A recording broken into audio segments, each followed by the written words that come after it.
Hisce Rebecca Narragon Jehojev Kadosh.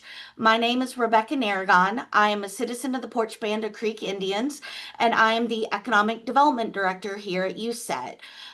We have three programmatic core competencies through our three departments, and the Office of the Office of Economic Development is our newest core competency. I kind of shifted into my old elevator speech at my previous employee. So apologies for that slip up.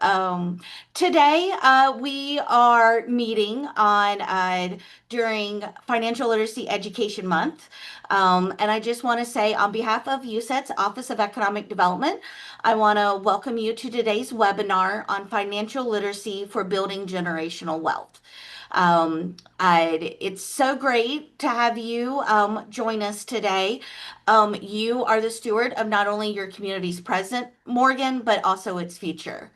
As I mentioned earlier, April is Financial Literacy Education Month, and this topic matters now more than ever. We're gathering at a time when many families across Indian country are navigating economic uncertainty, rising costs, and uneven access to financial services. According to the National Endowment for Financial Education, only 34% of Native adults feel confident in managing their finances.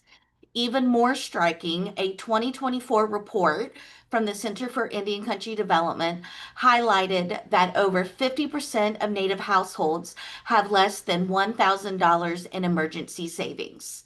This tells us something deeply important. Our people are resilient, but they deserve better tools and better systems to thrive. Generational wealth refers to assets, money, property, or anything of significant value that is passed from one generation to the next within a family. It's often built over time and can include things like homes, land, investments, businesses, valuable possessions, and others. The key idea is that instead of each generation starting from scratch financially, they inherit resources that give them a head start. However, we know there are significant barriers to these assets in Indian country. Building generational wealth should start with financial education. This work is about legacy. It's about what we're passing on to the next generation. Too often, financial education is inaccessible or not culturally relevant to our communities, but we're here to change that. In today's session, you'll hear about practical, proven strategies to introduce and expand financial literacy programming that reflects our values, our traditions, and our future goals. Financial literacy should be used as a tool for sovereignty. When we talk about economic sovereignty, it's just not about the large scale development projects or business ventures. It's also about the knowledge and confidence every tribal citizen has when it comes to savings, budgeting, investing, and planning for their future. Financial literacy is one of the most powerful ways to equip our people, especially our youth, to break the cycles of poverty and build legacies of strength. So I just offer that as some introduction remarks and to lay the groundwork for what we'll talk about this afternoon. We have just a few housekeeping notes. We'd love for you to keep your camera on if joining, if it's possible, if it's safe to do so. We also ask everyone to keep your microphone muted if you're not speaking. We will have a Q&A session at the end of the chat, and we encourage you to open and use the microphones then. And as I mentioned before, but this session is being recorded and will be made available after our webinar. I'd like to introduce our speaker this afternoon, Vincent Grant. Vincent serves as the programs officer at Owista Corporation, where he brings a strong commitment to advancing financial education within Native communities. A proud citizen of the Turtle Mountain Band of Chippewa in North Dakota, Vincent has cultivated deep expertise in supporting tribal governments and Native-focused nonprofit organizations. He holds a Bachelor's of Arts in Business Leadership and Management from Turtle Mountain Community College. Growing up on his tribal ancestral lands, Vincent found his calling in leadership and advocacy early on. His journey began with an internship at Turtle Mountain CDFI, which sparked a lifelong commitment to empowering Native communities through economic development. As a trailblazer, Vincent became the first chairperson of his tribal youth council, where he honed his skills in community building and governance. Outside his professional role, Vincent is passionate about advocating for Two Spirit rights and visibility while also cherishing time with his family. His vision is grounded in a deep respect for tradition while continually striving to uplift and empower future generations. So, with that, I just want to say, Mado, thank you, Vincent, for joining us this afternoon, and I will kick it over to you to get us started this afternoon. Thank you. You so much, Rebecca, and it's a pleasure meeting you, Morgan, and nice to see you, Brenna. Thank you so much for having me. I do have a quick PowerPoint that I want to go through, so I'm gonna try to share. So if you'll give me just a moment, sometimes it works with me, sometimes it's not my friend. So we're gonna hope it's my friend today. So from okay, are we all seeing Ovista Corporation? Okay, perfect.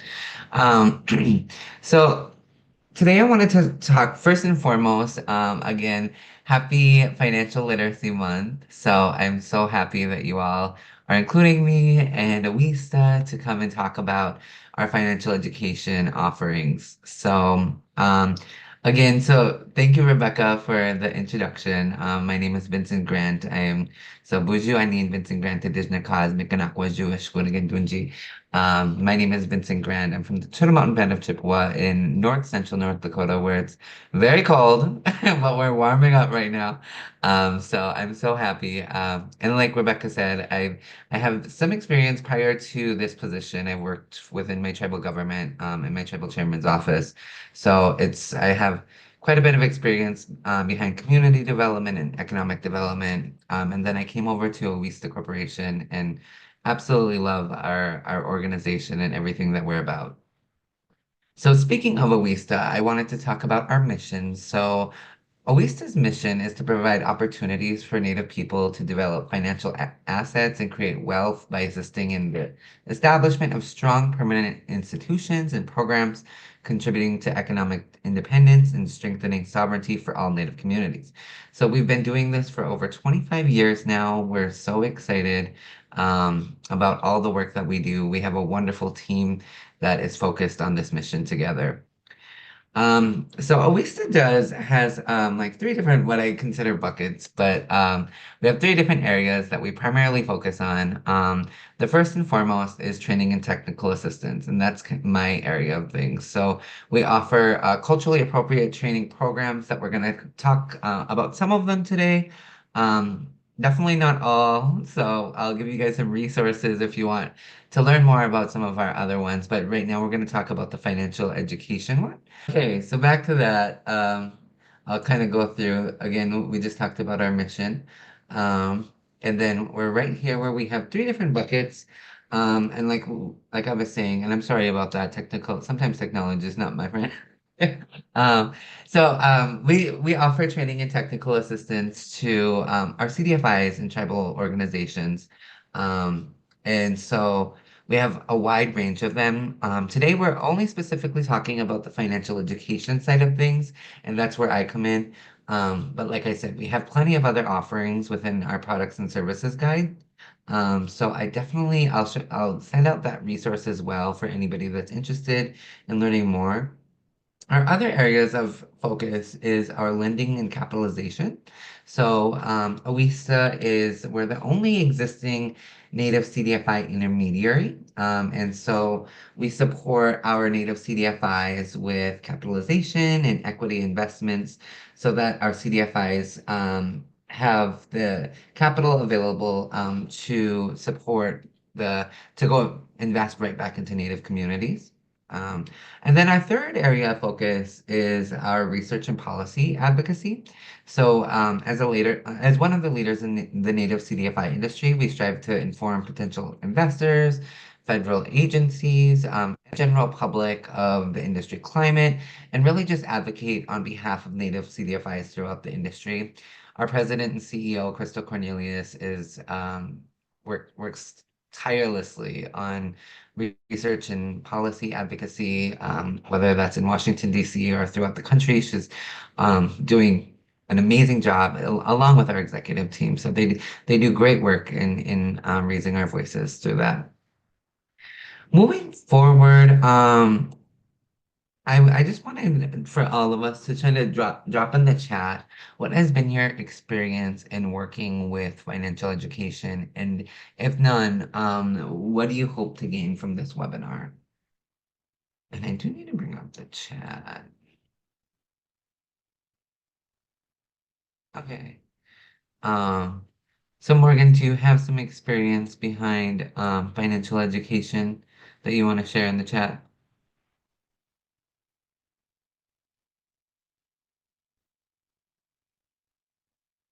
Yep, I will. Awesome. And then Rebecca said, I don't think I've taken any financial education class before. Okay, awesome. Well, you'll be gaining a lot of information on it. Um, so just to talk about our curricula, the whole purpose behind it is to enable community members to realize their traditional values by learning financial skills that will help each person make informed financial decisions for themselves, and their families and their communities. So that's the purpose behind all of the curricula that we offer. Um, and keyword in that is traditional values. All of our curricula is, is culturally appropriate, and it tends to really resonate well in all of our tribal communities that it's offered in. So on that note, we have two different models that we kind of look at throughout all of our curricula, and we take a look at the Western economic model because we as Indigenous people have to live within a balance of us in our indigenous economic models versus the Western economic model. So, kind of looking at that, we have this chart that we kind of start each curriculum with, and that's looking at the Western model, you tend to have more consumers versus that indigenous economic model. We tend to be more of those producers and consumers. We kind of have to wear those two hats. And then we have kind of with the Western economic model, you're more looking toward that individualistic viewpoint, whereas indigenous models, we tend to look at communities and families and extended families. Um, and then Western model, you know, we tend to look at material wealth, whereas indigenous model, how could we distribute our wealth? And then again, the Western model, individual family versus the indigenous model, we tend to have that extended family slash community. So that's kind of our how we lead each of these curricula, and how how they're all designed. So it's very unique as opposed to other financial education offerings out there. And they tend to be accepted very well throughout all of the communities that it's offered. So looking at that, each session that we provide, so within all of our curricula, we have different sessions that we focus on, but each one of them provides an opportunity to discuss traditional practices. So we always try to incorporate how our traditional practices impacts what we're doing today. We try to make that connection between native resources versus financial management. And then introduction to basic financial skills that build off of one another. Each session, you kind of build on and build on. And then interactive discussion questions. So these trainings are not just where you're sitting and listening to somebody lecture for hours on end. This is not that. Our people, we have a gift, and that's many of us have that gift of storytelling. So we want to utilize that gift, and so we do that through a lot of interactive discussions. And it's just, I'm telling you, in these trainings, the amount of sharing that happens is remarkable. And then we also have skill reinforcement exercises throughout all of our curricula, just to make sure that we are understanding what it is that the trainer is sharing. So, moving forward, let's take a look at the three different curricula that we currently offer. And we're going to start with our most senior curriculum, and that is Building Native Community Financial Skills for Families. So I'm gonna use FSF for short, but this is the train the trainer model. So we offer this curriculum out, where you could send one or multiple people in your community to come get trained in this, and then you're a certified trainer, and you can offer this as much as you'd like. You could, buy the content and then distribute it out, or we offer it digitally if you're looking more toward like a virtual option with your community and that works better. So it's very versatile in like whatever your needs are. This curriculum will typically fulfill whatever it is that you're looking for. So this sets the foundation for the whole family. I always like to, really consider this one the foundation. So if you're going to get started with a curriculum, I always recommend for folks to take this one first because it really sets the tone for all the rest of them. So within this curriculum, some of the things that we dive into is building healthy economies within our tribal communities, developing spending plans, and you might be asking, um, what is a spending plan, right? So we don't like to use the word budget. That's one of the things. Budget sounds very scary. It sounds overwhelming for our communities. So a spending plan is a little bit more like, well, I could plan. I could plan for my spending. So it's very doable. So throughout all of our curricula, we're always saying spending plan. So if you're kind of curious on that, and then we also go through the many different money management tools that are offered, and many times in our communities, not all of them are offered, right? So we want to talk about what it is of it that is available, maybe nationwide, maybe digitally now with technology. There's a lot of additional money management tools that are offered. And then understanding credit, your credit report, right? Credit sounds so scary for a lot of our community members, but we take a really good dive into what is credit and how could it serve me in a positive way, right? And then obviously using credit and then being a smart consumer. So like I said, this is typically a 3-day training. If we offer it virtually, sometimes we'll do it 4-day just to kind of cut down on the amount of hours that we're on the computer a day. Um, and it's so interactive. It's so much fun. And we constantly have people that are, so I was just in Nashville 2 weeks ago, and I was visiting with one of the participants on one of the breaks, and she said, Vincent, I've been to a lot of trainings, and this is by far my favorite and the most fun training I've been to.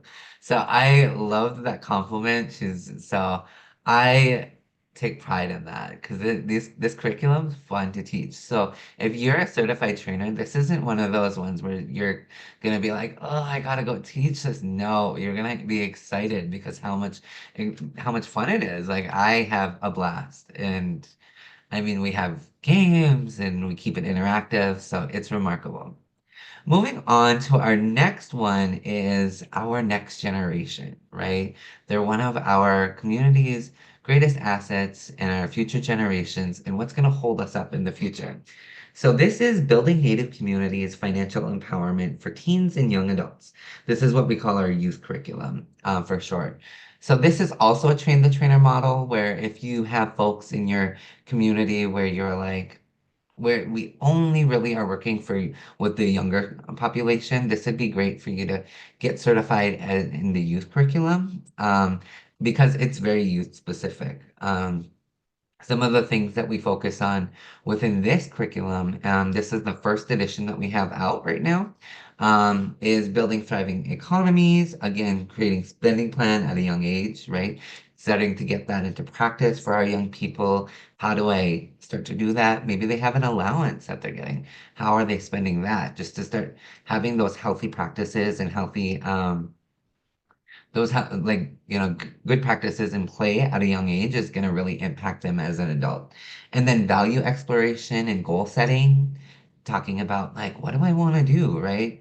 What is it that I'm saving for? Maybe it's a car, maybe I'm saving for college, maybe I'm saving for a home.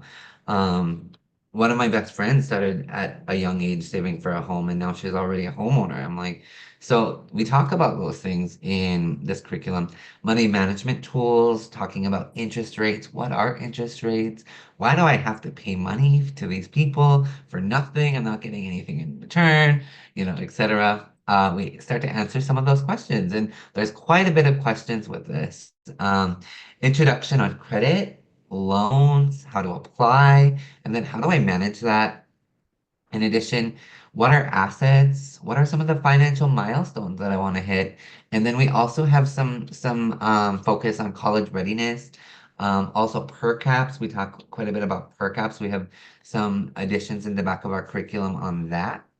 And so in July, we're going to be going out to a tribe to offer this curriculum for them. And we have about 40 youth that it's going to make a great impact. And they invite us back every year, and we have so much fun. It's just, and all the energy, all the questions, and it's remarkable.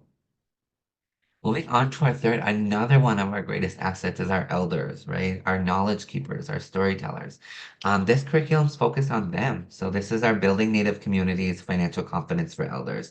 This is again another train the trainer model, but this is brand new and it's a first of its kind to our knowledge. So we looked around and we haven't found any curriculum that is specific to our elders.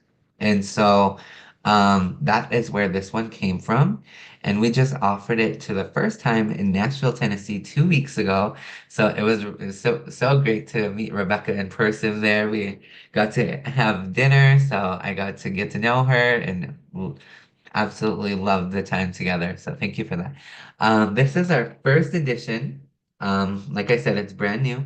Some of the things that we explore in this curriculum is making the most of your money, understanding insurances, right? It's so hard to navigate all the different types of insurances that are offered, and we start to navigate them and break those down because there's so many confusing terms. Looking back at my grandma and how this would have impacted her would have been, astronomical because she had so many questions of all these different terms that are, out there and they make insurance out to be so confusing. So we want to break down some of those barriers to educate what it is that are offered to them.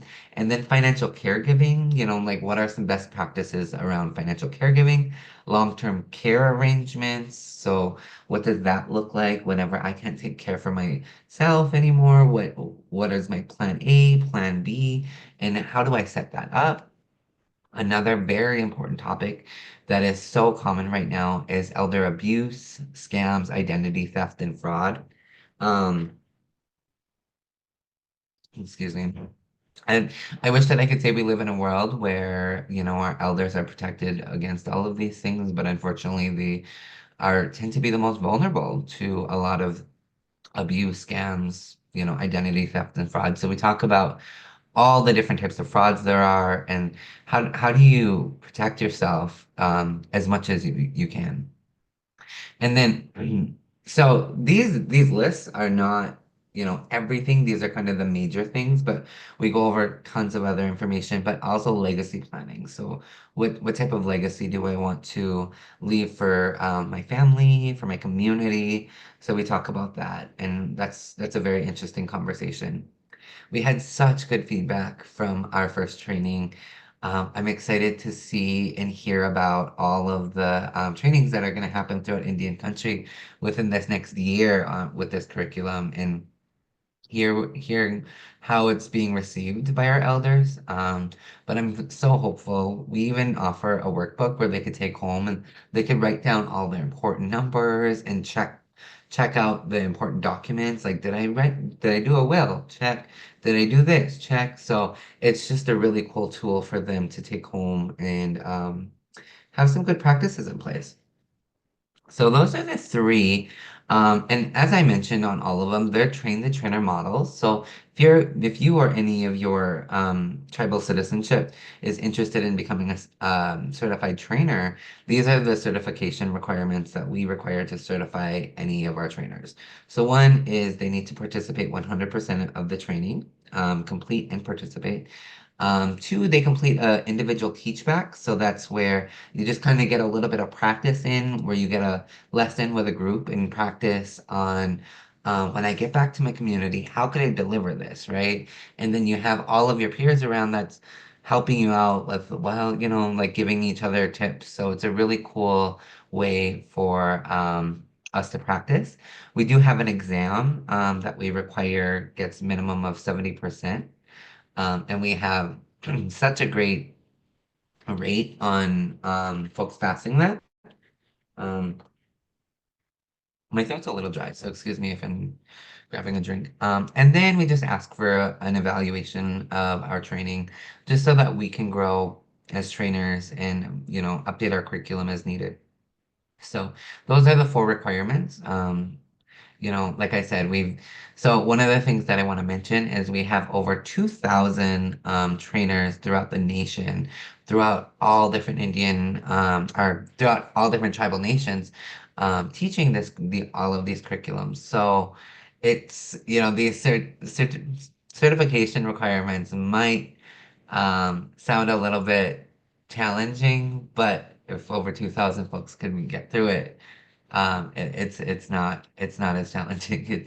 It's actually really great, especially you come to these trainings and it seems like we all start out as strangers. You're uncomfortable. By the end of it, we all know each other. We've exchanged socials and contact information, and we're staying connected. So we really develop an awesome network together. Moving forward, I want to talk about our financial coaching curricula. And so, one of the things that you might ask is like, what's the difference between your financial education and your financial coaching? So, our financial coaching is geared toward that one-on-one setting. So, say you have clients or tribal citizens that would like to reach one of their financial goals. Well, this might be more appropriate for them. So how could we train our professionals as coaches to sit down with them one on one and go through their finances and have all of these tools in their toolbox to be able to help them reach their financial goals and along their journeys. So we have two different curricula that is offered under our coaching umbrella. And the first one is Building Native Communities Financial Coaching for Families. So this one sets the foundation for coaching skills, talks about what is a coach. I know one of the common misconceptions of a financial coach, so, oh, you're a financial coach. You assume like a financial advisor, and we are not financial advisors. So you're not telling the client, hey, you need to do this, or giving them advice. More so, you're coaching them to become um, their own self. Um, their own self-coach, essentially, and making sure that they take control of their financial journey. So you're just assisting them. So think about it more so that like a coach in a basketball game is not actually playing the game, right? He's telling them these are some good tools, these are ways to get there, et cetera, et cetera. This is you as a financial coach. So within this curriculum, it helps you learn how to co-create those relationships with your coach clients. This curriculum increases client success by having that one-on-one relationship with them. It teaches you one-on-one support to accomplish financial goals, change financial behaviors, right? Because maybe I tend to believe that everybody has a financial behavior that you'd like to kind of do away with. So working with a coach one-on-one might help you and challenge you with some of the financial behaviors that you would like to work on. And then it supports health, healing, and balance in all of your relationships, especially your family, if there's things going on. Coaching is transformational. Like the first time I took coaching, I went into it with an open mind, but I'm like, really, is this really going to be that impactful? But I'm telling you, like, it's just financial coaching, but once you become a coach, and I don't want to say just financial coaching, but some people think like that, it really transforms the relationships in your lives in the way that you could manage those relationships, right? Because managing your own behaviors and your own goals really helps you to think about how are you managing the relationships within your life. So it is. crazy transformational. It's just an amazing, these are some amazing tools to have, and it just blew my mind. And like, I should have been taken this curriculum sooner, and I should have became a financial coach sooner because I feel like it really transformed the way that I hold relationships in my life, not even on a financial level, but even just on a generalized level. So becoming a financial coach is literally one of the best things that I did in my personal life even. So the next curriculum is we take it up a notch. So now that we set that foundation up, we want to go one more level up. So it's building native communities, financial coaching for families next level. Um, so this builds from the foundation. So this further develops listening skills, because believe it or not, there's tons of different strategies on listening and how you could serve your coach client, and then provides an overview of empowering question paths, and then adds more financial tools to work with clients. So it's just that one next level, and it really helps, especially coaches that have been coaching for a while, to take this next level because one, it's a refresher on everything that they've learned before, but it also adds to their toolbox. And the I swear we've at the end of this we've had tears, and a lot of good success with like people that are like I would have never ever shared before, and they have. So with that, I really want to show this video of the impact of coaching, and I will say this is a never before seen video. So you guys are getting a treat on this video. And it's amazing. So let me hope that it works. Better? Native financial coaching programs transform the way people take control of their financial futures. By integrating culturally resonant experiences, we meet clients where they are, acknowledging their unique background and gifts. This personalized approach empowers individuals to break barriers, build confidence, and create lasting financial stability. It's about more than just numbers and budgets. It's about shifting mindsets and providing tools that truly resonate, enabling upward mobility and financial success. For over 25 years, USET has been at the forefront for creating and expanding curricula that deeply resonate within tribal communities. Financial coaching serves as an important engagement tool, offering proactive resources that empower individuals and families to build financial wealth and security in a way that reflects their culture, values, and aspirations. We've been very honored to do this work for over 25 years and look forward to working with our future tribal communities for many years to come. Wells Fargo truly recognizes the value of financial coaching programs and truly impacting an individual's ability to improve their financial health. And that's why we decided to partner with USET. They have that strong background and network of working within Native communities and are able to bring that cultural context to financial coaching work. Individuals are able to set their own financial goals and are able to achieve them, such as increasing savings, decreasing debt, establishing or improving their credit score, and acquiring financial assets. Our Indigenous communities are tight-knitted, and we're deeply embedded in community. So with coaching, having somebody from your community that is familiar with the challenges, the barriers, the things that you face on a daily basis, there's power in that. We as Native people have experienced many traumas. And how does that impact the mind, the body, the spirit? And how does that impact our financial decision making? So once we learn about how trauma impacts us individually, we as practitioners can come in with that compassionate lens and really work to support the client in healing those financial traumas. Being on that other side, it was heavy. It made me think about what our clients would go through when they walk out of our doors. I think sometimes we get so caught up in our lives and helping others that it's nice to be in this training to kind of kick us back, like you're still human too.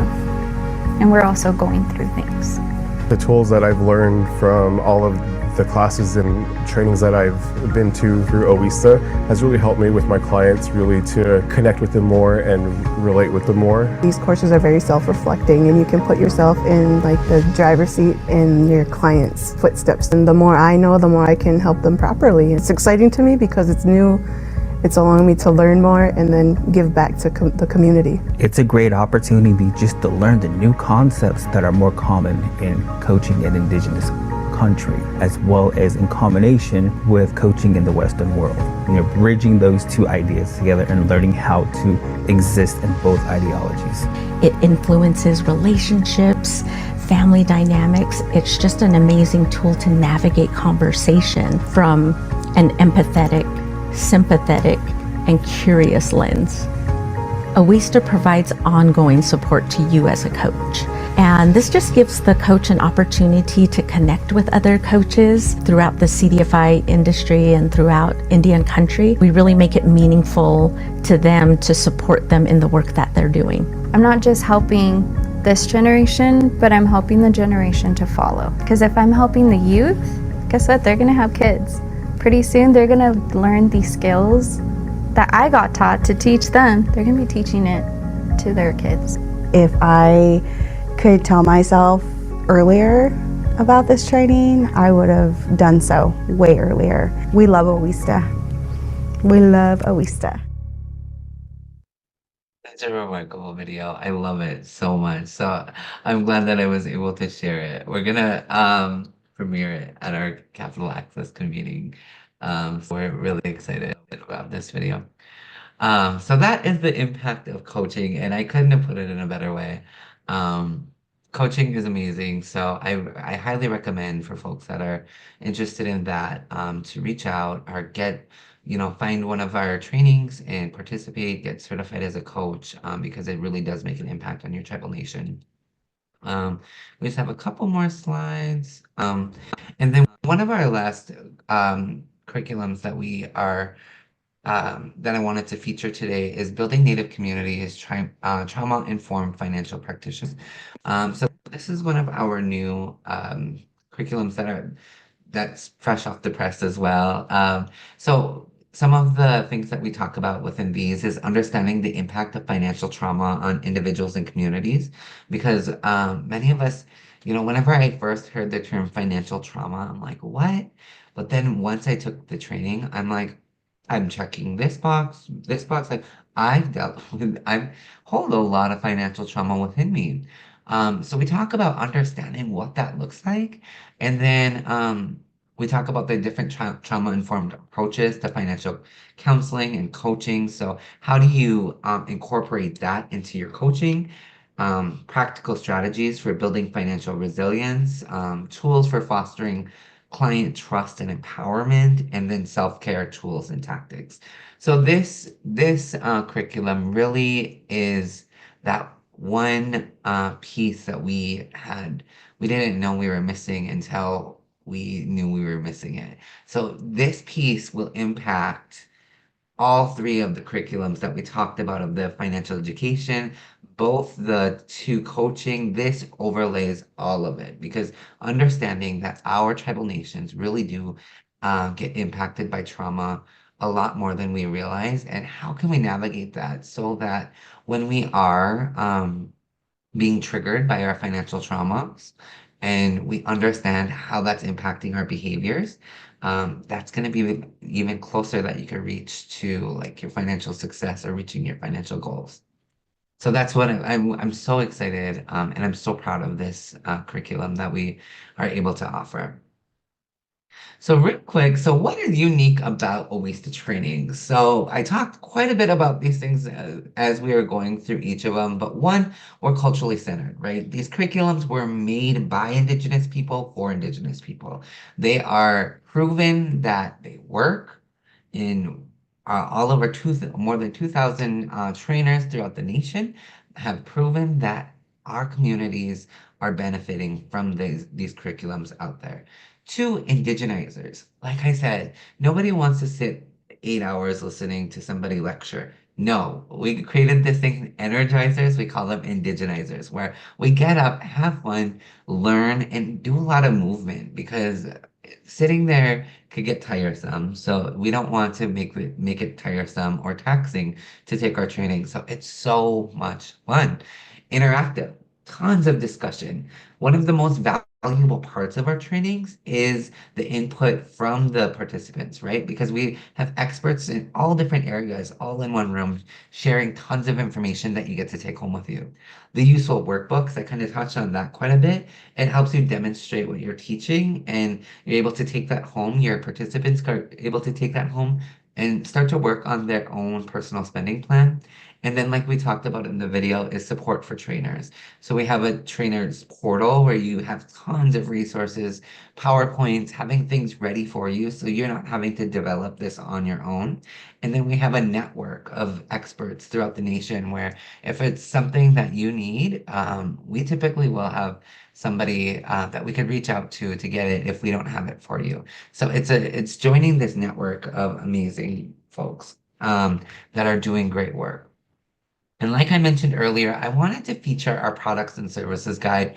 These, the things that I talk about today are not the only things that Awista offers. Thankfully, we offer tons and tons of different technical assistance. So if your tribe, your organization, your department you're like, hey, we could really benefit from this training, reach out to us. Even if it's not on our products and services guide and it's like, recently we had an organization reach out and they're like, hey, we could utilize some facilitation skills. You know, we've been doing a lot of facilitating in our community and we don't have a lot of those tools in our toolbox. Well, that wasn't part of our products and services guide, but hey, we have tons of expertise on it within our team. So we developed a curriculum around it, a training, and we're offering that. So that's just a perfect example of reach out to us. We want to be a resource. We want to help our tribe succeed in any possible way that we can. And if you succeed, we succeed, and we all succeed, right? So definitely reach out. We still wants to be that key partner. But I know one of the questions that you might be asking is, how do I access these services, Vincent? Like you're talking about all of these different curricula. I was really interested in youth. How can I take it? So we have a training calendar that's up constantly on our website. It's awista.org/training.calendar. Visit it, sign up for our newsletter. We do email blasts of all the different trainings that we are offering at any given time. Um, we offer these virtually and we offer them in person. You know, we try to go back and forth with it because we know some folks, don't really care to travel or it's not really in their budget or don't have access to traveling. So maybe a virtual option is easier and you're certified under the virtual option as well. But we also go to really cool cities, such as we just came from Nashville. Later on this year, we'll be in San Antonio, Texas. We go to many different tribal nations. We visit tribal properties, get to learn more about the cultures there. So it's really cool the cities that we get to go to and the things that you get to explore, like after training, to be able to just learn about the different communities and the culture. But if you're like, hey, I don't really want a national training, we don't want to send our team, we want more of come and train our team, we can also do that. All you have to do is reach out to me. I could provide Rebecca my information, but it's just vincent@awista.org, my email. And let's talk about it. We also provide private contracts for one of our trainers to go out and just specifically tailor everything to your organization or your team or your tribe, whatever it is. Reach out to us and we're willing to help. I did want to feature our upcoming trainings. Lastly, so we do have trauma-informed practitioner training coming up virtually next week. We have coaching for credit building coming up virtually. That's May 6th to the 8th. Like I just mentioned, we do have FSF, like we said, that foundational one that's going to be in San Antonio, Texas, September 16th to the 18th. Financial management, if you have folks that are working in finance and could use some additional tools in their toolbox, that's going to be in Michigan. We're still trying to determine the location on that, but we do have the date, October 28th through the 30th. And then Fundamentals Week is essentially if your tribe is interested in starting a CDFI, we go through all of the different components of a CDFI and start to talk about, the fundamentals of creating a CDFI. So if you're interested in that, that is such a valuable Um, there's tons of training, there's tons of information in Fundamentals Week, and we send multiple trainers that that deliver that content. So if you're interested in that, that's going to be November 19th through the 20th. We're still determining a location on that. And then Financial Management 2, that's going to be held in Florida. We're still determining the exact location on that as well. And that's December 2nd through the 4th. So some of these might not be quite published on our website, but we did want to throw in some save the dates. So check out the training calendar. We'll keep that updated. I would say within the next couple of weeks, everything should be published and fully official. So on that, I just want to say thank you so much. We appreciate you. We hope to see you in training. We would love for you to join the Wista family and our family of trainers in delivering such important work of financial education. So with that, I'm going to hand it back to Rebecca, and I appreciate you teaming with. But no, thank you, Vincent. Really appreciate you going across all those services. Really tying this presentation to USET's long-term strategic roadmap, strategic pillars of organization and leadership development capacity. We really wanted to share this information, these resources with our USET family as you work to build programs, initiatives within your communities, achieving the visions and the goals that you have in your communities. So with that, I just have, I definitely want to give some space and some time for questions. As you're thinking of some questions, I have one specific one for Vincent I'm going to put in the chat function. This came from one of our registrations. Do you have a recommendation for any financial diary or workbook that could be shared with tribal nation citizens? Yes, we do. So we actually offer them on if you contact Awista on our website, we do sell financial diaries that are specific to tribal nations. So we do offer that as well. I'm not sure on digitally, but I do know we have it on paper. So that is my answer on that. If they're interested in any further like digital or things that we don't offer, I could definitely provide additional resources. Awesome. Always great to know where we can get questions answered and who and where those resources are. So thanks for that. I also just have a quick sort of like a discussion question. What advice do you have for tribal leaders and community organizers who are just getting started with a financial literacy programming? Are there small steps that can have a big impact early on? That's a good question. Thank you, Rebecca. So one of the things is if you're developing a program early on, I would say first and foremost, find your trusted partners. Partnerships are so important whenever you're developing a financial education program. So whether it's like a tribal TANF, maybe it's a youth program, maybe it's your housing program, getting those partners in place are going to be so important.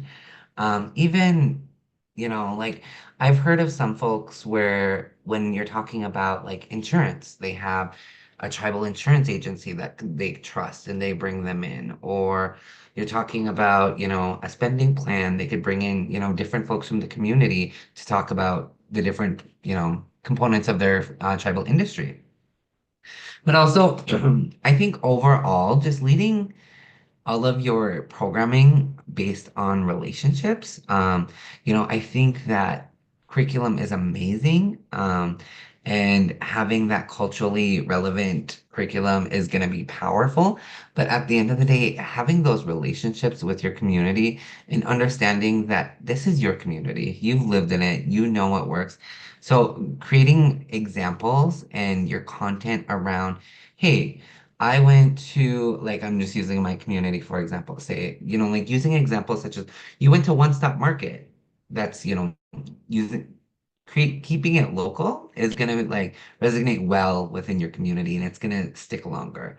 So some of those things is just framing it around and then also just whenever you're developing your program, develop it more around empowerment as opposed to fixing, right? So no one wants to feel like, oh, I'm broken and I need to be fixed. So I'm going to go to this training and I'm going to be fixed. Or this program, I'm going to enroll in this program to be fixed. No, we're going to empower you to take control of your finances, to take control of your financial journey.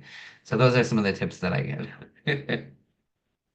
That's great, fantastic, and I think a lot of that that you shared is from our core Indigenous perspectives of relationship building and utilizing the knowledge and the power that we currently have, and not to be fixed, but to utilize the resources, the relationships that we have now to then empower for future. So that was fantastic. Thank you so much. Not to be put on the spot, but are there any other questions, comments to share? Um, Definitely with Morgan, get some really tailored what's happening in your community. I think just for Vincent to share, Morgan is joining us with from the Chickahominy Tribe Eastern Division from Virginia. Yes, I do have a few questions. Awesome. So can anyone become a trainer, like whether that be a travel citizen or a travel staff member? Does it matter?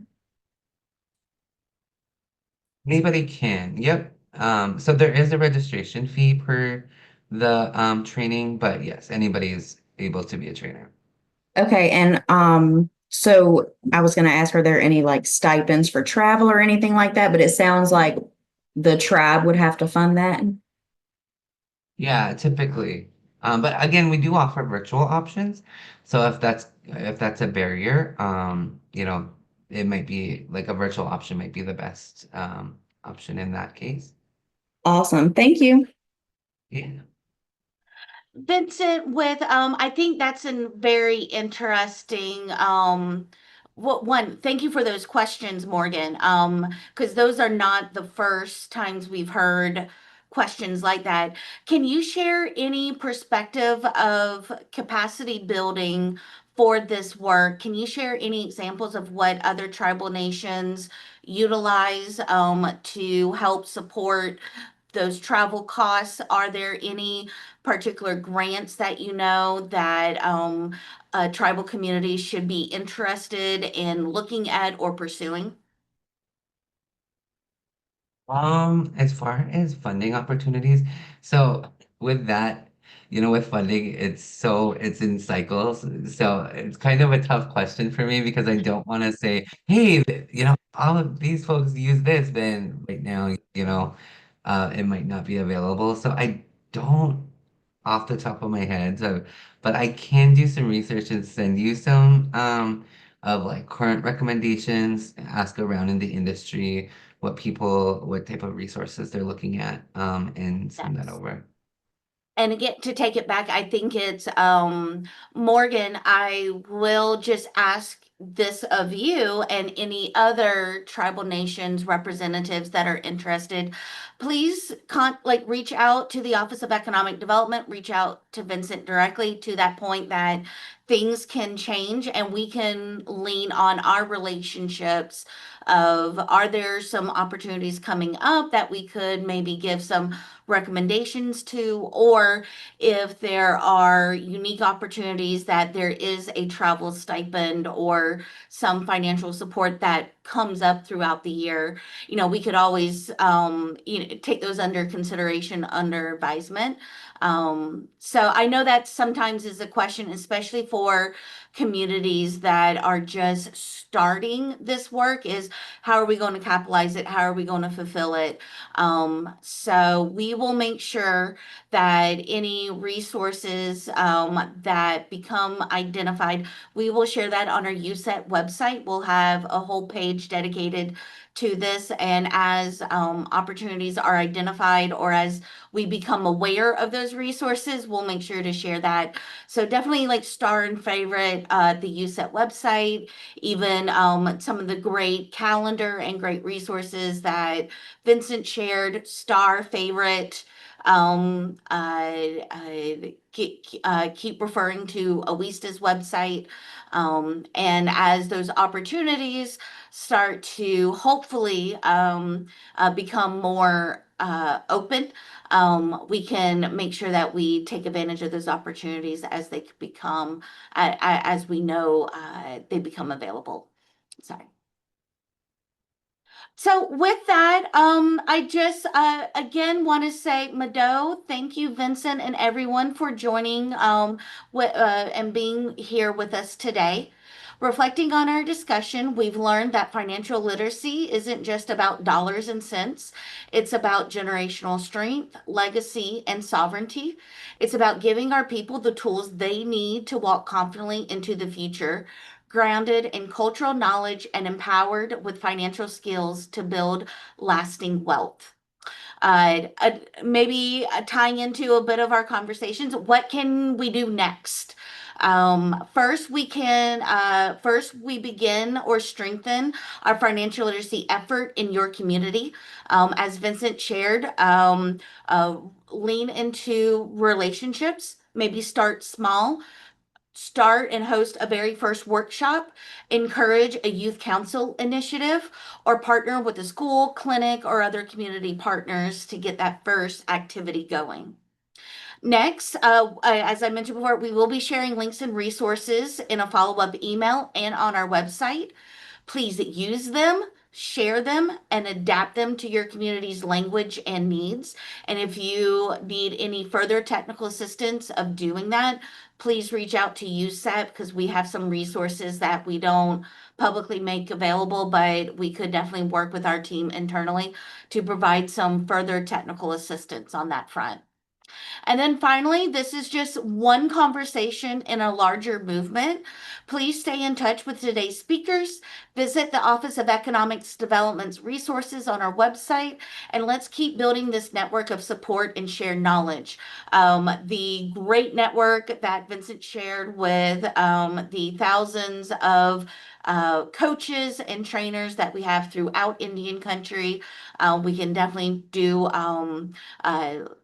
sort of loop into that network, but then we also have our USET family. So please make sure to stay in touch and we can all become stronger in our strength together. We know the road ahead isn't always easy, but we also know that our ancestors dreamed of a future where our communities thrive. You are living that future right now and shaping it for generations to come. Thank you for the work that you're doing. We appreciate your time and engagement. We'll be sure to keep you updated on any future developments on this topic and others. And don't hesitate to reach out with any further questions that might come up after this call. We'd love to hear your thoughts on today's session. Please take a minute to fill out a short feedback survey on the link that will be sent to you at the end of this call.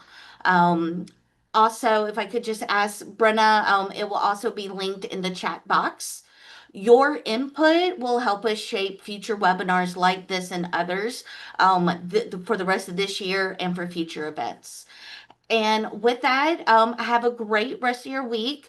Have a great rest of your month of April. I can't believe it's going to be May already. And we look forward to connecting with everyone again soon. So thank you everyone for joining us. Really appreciate you. Thanks, guys. Bye. Bye. Thank you.